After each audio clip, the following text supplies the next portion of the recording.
Welcome back. So I would like to start by thanking Jeremy Swayman today. I get to wear the Swayman jersey. He had the shutout in the last game, and I was like, I want to wear Swayman, but Calgary had a big win. I couldn't wear Swayman that day. Now I can. Jeremy Swayman. All right, so we're going to start off talking about the Boston Bruins and the Buffalo Sabres as the Sabres fade continues.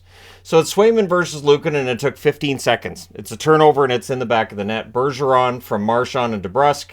That one's buried from the slot. The Bruins then press for another. Skinner had a net feed that was held. The Bruins press at 3 minutes. Bertuzzi to Lindholm, near miss. The shots are 3 apiece at 6.5 minutes. The shots are deceptive throughout this. Buffalo shots very often from a distance, not that dangerous, but Boston shots, man.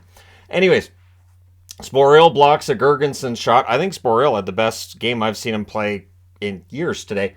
Must have seen my news video. Marchand to DeBrusk near miss. Pasternak fans on an open net chance, but that's no big deal, as Hathaway would end up getting one short side on a stretch pass from Sporel.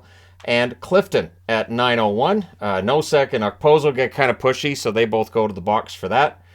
Quinn couldn't bury on a 2-on-1 rush during the 4-on-4, and then DeBrusk scores at 11:40. I think that was just as the 4-on-4 ends. Coyle and Clifton with the assists. It's 3-0 for Boston. So, yeah, buried in close and really, really poor defensive coverage by the Sabres. Anybody who wants to say Luukkonen had a bad game today, no. I would put this on the defensive coverage by the Buffalo Sabres. And that's the thing. Sabres games are always entertaining. They're always fun to watch. But when their defense is bad, it can be really, really atrocious. We get a power play for the Sabres. Quinn has a shot that's held. That was killed off. The Sabres would get another power play during that. Middleston was denied. And that's killed off as well. So it's 3-0 in favor of Boston after the first period. Second period, Zacha tips one wide as the Bruins press. Skinner was then denied on a one-timer. Bertuzzi scores off the inside of his skate. So when you're watching a review as to whether or not it's kicked in, look to see whether it's off the inside of the skate or the outside of the skate. If it's off the outside, it'll probably count. If it's off the inside, it probably won't. I initially thought it was the outside, but when I saw it was the inside, I knew it's not going to happen. And not only that, but he looked guilty. So when a guy scores and instead of throwing his arms in the air, he looks back to the ref, yeah, immediately the ref should wave that off, even if he didn't see anything. Just like, yeah, no, that goal doesn't count because you looked at me when you scored. So that happened. Kids do that too, or they're doing something and where's the parent? It's a very similar thing. But yeah, it's no goal. The shots are 3-2 Boston in 6.5 minutes. And then at 7:48, Lindholm roofs it. He gets that one on a net feed pass from DeBrusk. Bergeron with the secondary assist. It's 4-0. Bruins get a power play. That was killed off. Thompson to Skinner is picked off. Boston pretty good at picking off those net feed passes today. We get a fight between Frederick and Cousins. They chirp from the boxes. I think Frederick was mad because Cousins dropped the gloves and just started pummeling him. And it took a while for Frederick to recover. And then Frederick started pummeling back. And then the linesman jumped in. He's like, wait, what? No, that's not. So anyways, they didn't fight again that I saw. Sabres then get a power play. I don't see what happens in between periods. I don't know what happened in the locker rooms. Aggressive penalty kill by the Bruins during that next Sabres power play. That's killed off as well. Thompson to Tuck. It's blocked. Again, those net feed, those passes that Buffalo gets that are so impressive. Boston wasn't allowing that today. 1:15 left. The Sabres get another power play. Near miss for Thompson, and then things get kind of punchy at the horn. Buffalo kind of frustrated. It's 4-0 Boston after 2. Third period. Shorthanded Pasternak rush chances is saved. Quinn has a shot that's caught.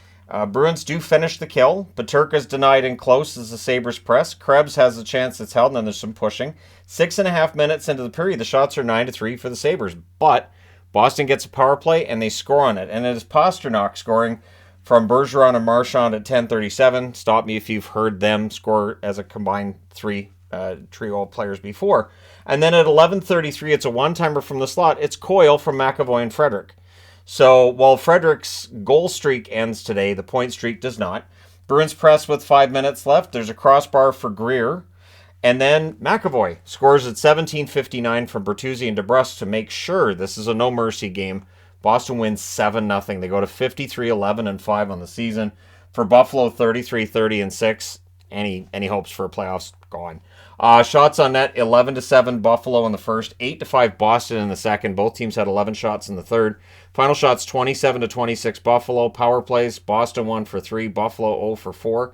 The hits were 17-17, and Jeremy Swayman, he gets his 9th career shutout. He saves all 27 shots. He hasn't allowed a goal in 140 minutes. I have never been swayed from Swayman. Never happened. Luukkonen, 19 saves on 26 shots, patent pending. But yeah, Luukkonen, 19 saves on 26 shots. Ugly day statistically for him. It's not on him.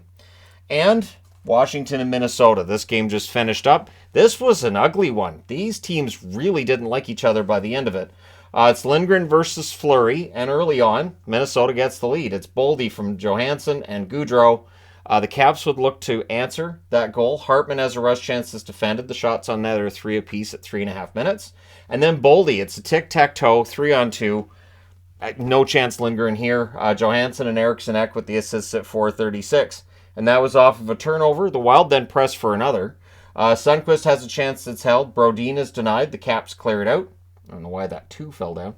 Oh, yeah, I do. I kind of stumbled when I was bringing the board over. I totally didn't notice the 2 was off. Anyways, we'll move along. So Spurgeon has a screenshot that's saved. We get 2 minutes of 4-on-4. The Wild are not allowing the Caps to get zone time at this point in the game. They're just not. They're up by 2, and they're really being stingy defensively. Another power play for the Caps. Ovechkin has a blasted save. The Wild cleared out. The next blast for Ovechkin goes wide. Sherry nearly gets one. They cycle. That power play's killed off 4 shots. So a good power play for the Caps, but they come out of it empty-handed. Faravari then fans on one as the Caps press on the next shift. Momentum, definitely towards Washington late, but they come out of that period down 2-0. Second period, shots are 3-0 for the Wild at a minute and a half, so that momentum did not carry over. Caps press are kept to the outside, but then they get a power play. And again, when you've got a power play in your Washington, you have this guy on your team who's pretty darn good. So early clear by the Wild, but number 818 goes in. It's Ovechkin, who's leading in the all-time power play goals. Sandin with the assist at 5:34. And then Caps look to tie it. They had some momentum. Caps press, and then it's turned over, and Hartman ends up getting a really nice play. Reeves, again, Ryan Reeves with a goal. Isn't that 3 in a row? 3 games in a row. 10:14 is the time of the goal by Reeves from Hartman and Shaw. So Reeves is a goal scorer now. We just have to deal with this new world we're living in.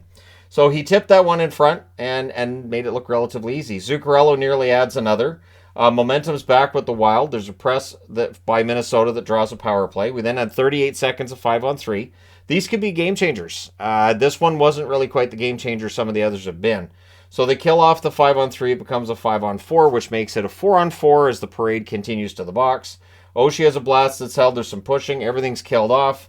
And then at the horn, we had Irwin versus Shaw. So teams not really liking each other. Third period, Dumba has a hit that draws a crowd. Oshie versus Dumba on what was a clean hit, but Kuznetsov was down on the play. And in this instance, it's a fight after what looked like a mostly, I'm saying mostly because I'm sure there are some who will think it's a dirty hit. I thought it was a clean hit. And again, if we want some of these hits that we don't like to be taken out of the game, we'd have to change the rules.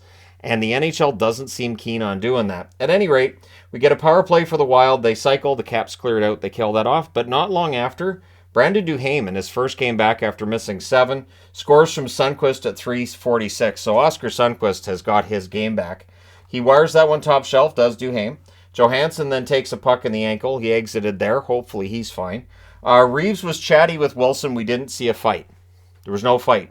And this is the thing with Ryan Reeves. He doesn't need to fight. He has reached that point in his career where he can just go over and basically tell somebody, hey, can you knock it off? And they'll just stop. Yes, Mr. Reeves. Sure. So he doesn't need to fight anymore. Shots are 7-3 for the Wild at 8 minutes. The Caps press at 9 minutes. Boldy's denied on a break. And then fired the rebound wide, going for the hat trick. Then there's a power play for the Capitals, and it takes 3 seconds. It's number 819. Now, Ovechkin's first was from a distance. This one's not. It's from his spot.